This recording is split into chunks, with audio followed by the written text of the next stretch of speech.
Saudara-saudara peserta mata kuliah algoritma dan dasar pemrograman atau kode mata kuliah Kom 120B.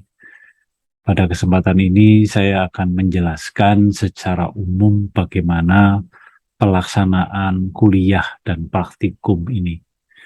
Jadi sebelum nanti kita masuk ke dalam topik pertemuan, alangkah baiknya kita memahami dulu bagaimana mata kuliah ini. Deskripsinya seperti apa, tujuannya apa, dan bagaimana aturan-aturan yang berlaku, supaya setiap peserta memahami apa yang harus dilakukan, apa yang harus dipersiapkan, dan sebagainya. Pada kesempatan pertama, kita harus mengetahui mengapa kita ini belajar algoritma dan dasar pemrograman. Jadi di setiap mata kuliah kita tuh harus paham, harus mengetahui kenapa sih kita itu belajar mata kuliah ini. Supaya apa? Supaya kita itu memiliki motivasi. Jadi tidak sekedar kita duduk masuk ruangan, kemudian ujian dapat nilai, tapi kita harus banyak mendapatkan manfaat dari pembelajaran mata kuliah tertentu. Nah, sama halnya dengan mata kuliah ini, algoritma dan dasar pemrograman. Mengapa kita belajar ini? Mungkin kalian ingat bahwa di dalam mata kuliah sebelumnya ada sebuah mata kuliah yang kita sebut berpikir komputasional atau computational thinking.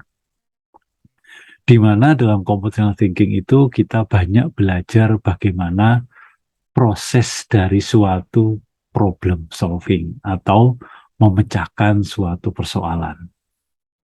Anda ingat 4 pilar yaitu AADP, ada abstraksi, ada algoritma, ada dekomposisi, ada pattern recognition atau pengenalan pola. Jadi semua itu di dalam mata kuliah computational thinking, kita itu adalah belajar bagaimana memecahkan suatu persoalan. Kemudian satu hal lagi yang perlu kita perhatikan di dalam computational thinking itu bahwa kita tuh juga dilatih untuk bisa memecahkan suatu persoalan atau problem yang kompleks. Karena itu salah satu kemampuan yang dibutuhkan pada saat ini dan pada saat mendatang, yaitu complex problem solving. Jadi persoalan itu kompleks. Oleh karena itu, perbedaan antara computational thinking dengan thinking yang lain itu pernah kita pelajari bahwa salah satu hal yang perlu diperhatikan bahwa dalam computational thinking maka solusi yang kita berikan atau solusi yang kita buat untuk memecahkan suatu persoalan itu harus dapat diproses oleh agen pemroses informasi. Saya kira Anda masih ingat itu. Artinya apa? Artinya bahwa solusi yang kita buat, yang dalam kuliah computer thinking minggu terakhir atau pertemuan terakhir, itu kita belajar algoritma, maka instruksi yang kita buat itu harus dapat dilakukan oleh agen pemroses informasi. Dalam hal ini adalah mesin, bisa berupa komputer atau mesin otomasi yang lain. Nah, khusus untuk solusi yang harus bisa dilakukan oleh mesin dalam hal ini adalah komputer, maka instruksi itu yang kita berikan supaya keluar jawaban dari problem tersebut, itu harus ditulis dalam bentuk instruksi yang dikenali oleh komputer. Jadi kalau kita memberikan instruksi kepada pihak lain, maka instruksi yang kita berikan itu harus dipahami oleh pihak lain. Oleh karena itu kita tidak sekedar membuat algoritma dalam bentuk pseudocode. Saya kira Anda sudah paham kan pseudocode itu apa. Tapi supaya itu bisa dilakukan oleh komputer, maka instruksi itu harus bisa diproses atau harus bisa dikenali oleh komputer. Dalam hal ini instruksi yang kita berikan ke dalam komputer supaya bisa diproses atau supaya bisa dilaksanakan, itu yang kita namakan sebagai kode program. Jadi, di dalam mata kuliah ini, itu sebenarnya yang paling dipentingkan itu adalah problem solving tetap. Hanya saja solusi yang kita buat itu harus ditulis dalam bentuk program komputer. Oleh karena itu nanti akan dipilihkan problem-problem yang memang harus bisa diselesaikan dengan program komputer. Nah, kalau saya bertanya, yang utama yang mana antara algoritma dengan coding atau dengan kode program? Tentunya Anda bisa paham, yang lebih diutamakan itu adalah sebenarnya algoritmanya. Atau solusinya itu seperti apa, itu yang penting. Oleh karena itu belajar algoritma dan dasar pemrograman itu bukan belajar kode program, bukan belajar coding. Ini yang harus Anda bedakan antara coding dengan pemrograman. Kalau pemrograman itu lebih banyak mengarah kepada problem solving dengan menggunakan komputer. Jadi kata kunci utamanya adalah problem solving. Paham ya? Nah, oleh karena itu, kode program yang ditulis supaya bisa dikenali oleh komputer itu kita harus pastikan bahwa kode program tersebut itu berdasarkan ide atau metode untuk mendapatkan solusi dengan tepat. Kemudian sumber dayanya harus efisien.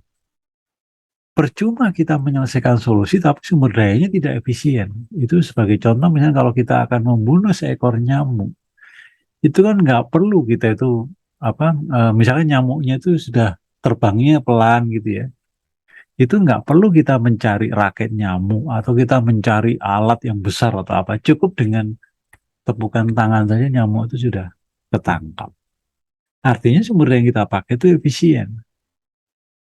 Dan yang paling utama adalah solusi itu merupakan solusi yang paling tepat bagi masalah yang ingin diselesaikan. Gitu ya. Nah, oleh karena itu, di sini ada suatu statement. Jika Anda menulis kode program itu tidak memecahkan persoalan, artinya bukan solusi yang tepat, kemudian Anda menggunakan resources yang tidak efisien, maka kode program Anda itu sebenarnya tidak banyak membantu. Oleh karena itu, di dalam mata kuliah ini, kita itu harus belajar bagaimana menulis kode program atau bagaimana kita mendapatkan solusi untuk sebuah problem itu, di mana solusinya itu ditulis dalam bentuk kode program dan kode program itu harus solusi itu harus menggunakan resources yang sangat efisien. Oleh karena itu, computer programming itu bukan kita itu belajar sintaksis bahasa pemrograman. Jadi bagaimana sih nulis input nilai, bagaimana sih cara mengeprint nilai, itu tidak bukan belajar itu utamanya. Utamanya adalah yang utama atau core dari komputer programming atau pemrograman komputer itu tetap yaitu problem solving atau solving the problem atau menjawab atau mendapatkan solusi dari suatu persoalan. Itu yang harus Anda pahami kenapa kita itu belajar mata kuliah ini. Terutama bagi mahasiswa-mahasiswa yang memang nanti diharapkan bisa menyelesaikan sebuah persoalan dengan menggunakan program komputer. Oleh karena itu, tangga pembelajaran pemrograman di IPB ini, atau kita tahu bahwa pemrograman itu merupakan salah satu kompetensi utama bagi lulusan bidang ilmu komputer ya. Bukan mahasiswa ilmu komputer, tapi mahasiswa yang memang kompetensinya adalah ilmu komputer. Tangga pertama itu adalah tetap yaitu yang tadi saya sampaikan, berpikir komputasional. Karena seluruh mata kuliah ini tujuan utamanya adalah problem solving. Kalau Anda belajar algoritma dan pemrograman, kita menggunakan kode program untuk menyelesaikan suatu persoalan. Kalau kita belajar di komputer thinking, itu adalah cara berpikir. Bagaimana caranya mendapatkan solusi dari suatu persoalan. Jadi di situ saya tuliskan memberikan landasan berpikir untuk memecahkan persoalan dan menghadapi era disrupsi atau era disruption yang penuh ketidakpastian ini. Kemudian setelah berpikir komputasional, maka tangga berikutnya, karena problemnya adalah kompleks, tidak bisa diselesaikan secara manual, maka perlu kita buat sebuah program untuk menyelesaikan persoalan tersebut.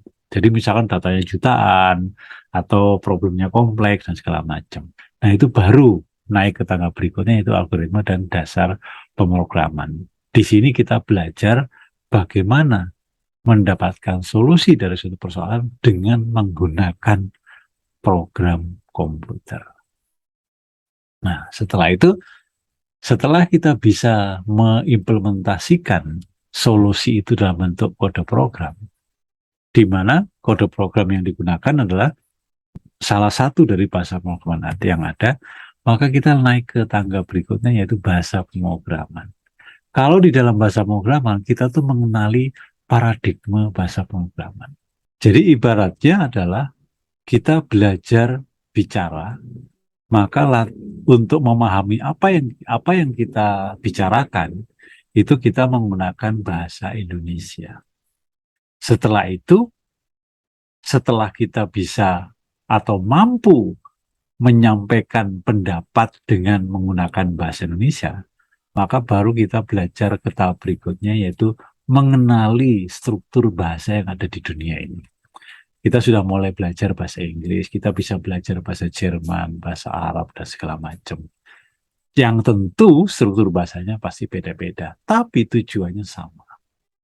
Jadi kalau dari sini Anda bisa melihat, yang dipentingkan itu apa?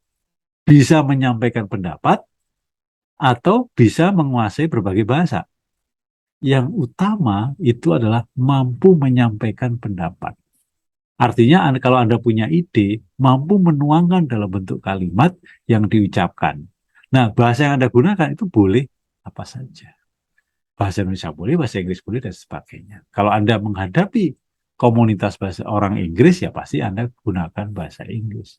Kalau menghadapi komunitas orang Jerman, ya Anda sebaiknya menggunakan bahasa Jerman. Jadi itu analogi kita belajar bahasa pemrograman di level ketiga di dalam pemrograman di IPB. Selanjutnya baru mengimplementasikan bermacam bahasa pemrograman itu untuk menyelesaikan persoalan yang sesuai. Karena setiap persoalan itu belum tentu bisa diselesaikan secara efisien dan efektif menggunakan bahasa pemrograman tertentu. Mungkin bisa menggunakan bahasa yang lain. Nah, disitulah kita harus mampu melakukan itu di tahapan-tahapan selanjutnya. Nah, karena mata kuliah ini diikuti oleh banyak mahasiswa dan kita ingin supaya efisien, maka kita pecah menjadi 6 kelas paralel supaya pembelajarannya lebih efektif dan efisien. Nah, disitulah maka di dalam mata kuliah ini itu ada 5 staf pengajar yang nanti akan berinteraksi dengan para mahasiswa di kelas paralel masing-masing. Yang pertama adalah saya Julio Adisantoso, kebetulan ditunjuk sebagai koordinator mata kuliah ini. Dan saya paling tua di antara para dosen ini. Kemudian yang kedua ada Pak Sony Hartono Wijaya, yang beliau doktor dari Jepang kalau tidak salah, dan beliau adalah sekarang menjabat sebagai Ketua Departemen Ilmu Komputer, dan beliau memegang kelas paralel yang keempat. Kemudian Dr. Mustafa, ini beliau ini dulu ikut dalam IMO, yaitu International Mathematics Olympiad atau Olimpiade Matematika Internasional, dan Pak Mustafa ini sekarang juga aktif di dalam Olimpiade Komputer Indonesia. Bahkan pada minggu yang lalu beliau aktif di dalam Scientific Committee di International Olympiad in Informatics atau Olimpiade Informatika Internasional, yang kebetulan Indonesia menjadi tuan rumahnya. Jadi soal-soalnya beliau banyak ikut terlibat. Kemudian yang keempat ada Pak Dean Apriana Ramadan.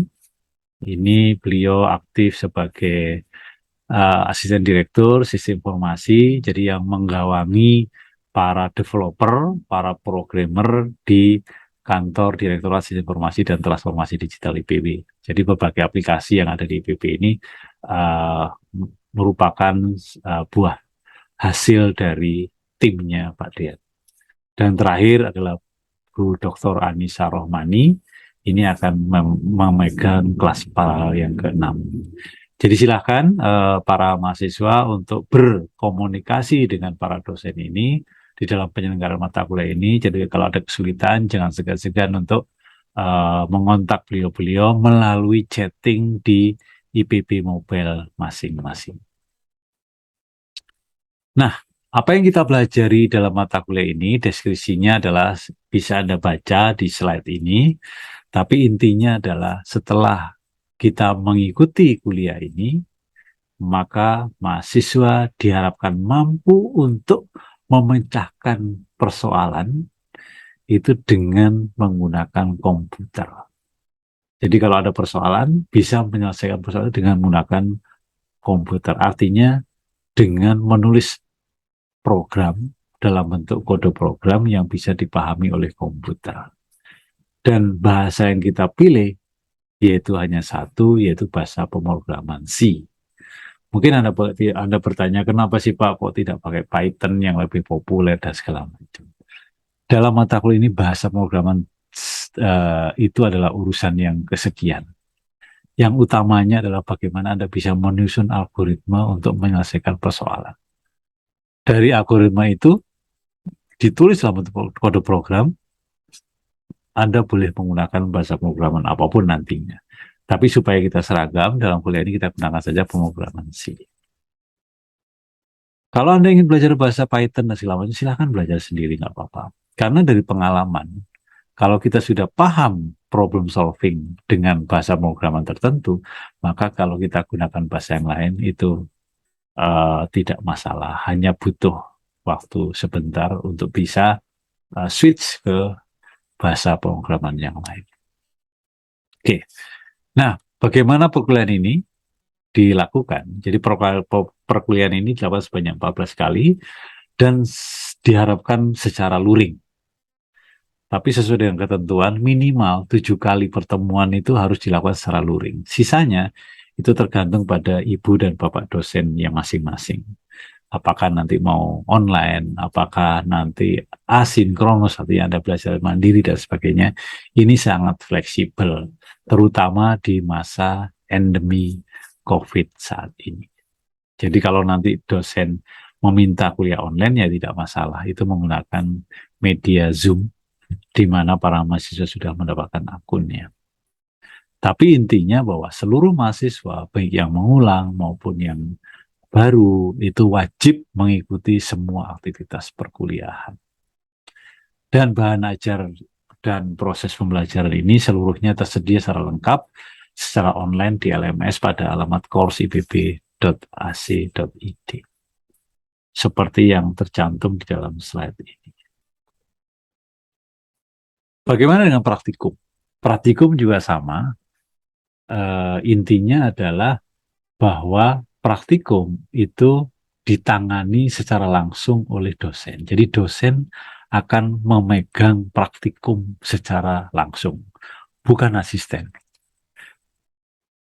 Caranya adalah di 30 menit pertama itu dosen akan menjelaskan topik praktikum pada hari itu. Setelah itu Anda latihan mandiri di lab komputer dengan didampingi oleh asisten. Jadi asisten ini bersifat mendampingi atau menjawab kalau ada pertanyaan-pertanyaan terkait dengan solusi maupun terkait dengan teknis menuliskan kode program. Nah, di dalam latihan mandiri ini, itu kami meminta seluruh peserta mata kuliah ini harus bekerja secara profesional dan menjunjung tinggi kejujuran intelektual. Jadi jangan salin kiri, salin kanan, ubah sedikit, sehingga itu seolah-olah adalah buatan kita sendiri, padahal sebenarnya itulah buatan orang lain. Itu sama saja membohongi diri kita sendiri. Kita tidak mampu, tapi kita menyampaikan bahwa kita mampu, itu bahaya. Lebih baik kita menyatakan tidak mampu, tapi sebenarnya kita itu mampu. Itu jauh lebih baik ya. Oleh karena itu, kalau Anda melakukan teknik-teknik kecurangan dalam perkuliahan ini, mau plagiat atau tindakan kecurangan lainnya, maka saya tidak segan-segan memberikan nilai 0 untuk untuk top up untuk kategori nilai tersebut. Jadi kalau UTS-nya curang, maka UTS-nya saya berikan 0, kalau praktikumnya curang, saya berikan nilai 0 dan segala macam. Dan ini biasanya kalau sudah melakukan kecurangan itu, maka nilai mutu akhirnya saya turunkan satu level. Jadi yang harusnya dia B, turun jadi BC, yang tadinya D, turun jadi E, dan segala macam. Dan ini saya tidak main-main, karena saya ingin Anda semua kaum intelektual yang jujur dan bertanggung jawab. Oke, jadwal kuliahnya seperti ini. Saya kira Anda bisa melihat di IPB Mobile masing-masing, dan dosennya sudah kami plot seperti ini. Ruang kuliahnya kebanyakan di ruang AM Satari, yaitu sebelah Al-Huriyah itu yang gedung baru. Semoga ini bisa memenuhi standar perkuliahan yang baik. Kemudian jadwal praktikum, nah ini ada perubahan dari jadwal yang ada. Untuk kelas paralel 1 dan 2 praktikum, itu yang sama-sama dilakukan pada hari Rabu pukul 13 sampai 15, itu kita jadikan satu, dan itu dilakukan di Komputer Hall B, Gedung B Perpustakaan lantai 2. Jadi kalau Anda ke Gedung Perpustakaan, maka di seberangnya itu ada Gedung B yang ada bulatan itu. Nah, disitulah Anda akan praktikum di posisi lantai 2. Jadi naik satu level, maka Anda akan temukan deretan komputer dalam sebuah ruangan yang saya kira cukup nyaman untuk melakukan kegiatan coding dan segala macam. Kemudian yang kelas paralel 3, tetap Rabu, ruangan di Lab Ilkom. Kemudian bagi teman-teman statistik, yaitu paralel 5 dan 6, itu praktikumnya di Lab STK. Kemudian paralel 4, nah ini ruang praktikumnya ada di lab, namanya Lab Singkong A. Itu nanti tolong dicari, yaitu di deretan Komplek Perpustakaan. Jadi sebelahan dengan Komputer Hall B, Gedung B Perpustakaan lantai 2. Saya kira itu jadwal praktikum. Kemudian penilaian. Nah, ini penilaian ini juga sering menjadi pertanyaan, tapi intinya adalah kita membagi dua, adalah aspek pengetahuan atau kognitif itu 50%, dan yang kedua adalah aspek aktivitas partisipatif itu 50%. Jadi kalau misalkan UTS, UAS, kuis, tugas, itu semuanya adalah termasuk dalam penilaian yang kognitif atau pengetahuan. Seberapa besar Anda itu mampu menyelesaikan persoalan di problem ini. Nah, kemudian kalau misalkan tidak menggunakan penilaian yang pertama, maka kita gunakan penilaian cara kedua, yaitu melalui aktivitas partisipatif. Jadi di samping yang kognitif tadi, UTS, UAS, dan segala macam, ada aktivitas partisipatif. Jadi misalkan aktivitas partisipatif itu adalah bagaimana mahasiswa aktif di praktikum, setiap tugas diselesaikan dengan baik, dan sebagainya. Jadi itu adalah aktivitas partisipatif. Kemudian kuliahnya juga fokus, tidak semaunya, dan segala macam. Dan terakhir, rencana perkuliahannya adalah seperti ini. Jadi apapun itu, materinya apa saja bisa Anda baca, dan nanti bisa kita jelaskan pada saat kita kuliah untuk topik pertama, yaitu tentang pengantar ke algoritma. Saya kira demikian penjelasan umum terkait kuliah algoritma dan dasar pemrograman. Selamat belajar, semoga bermanfaat. Terima kasih.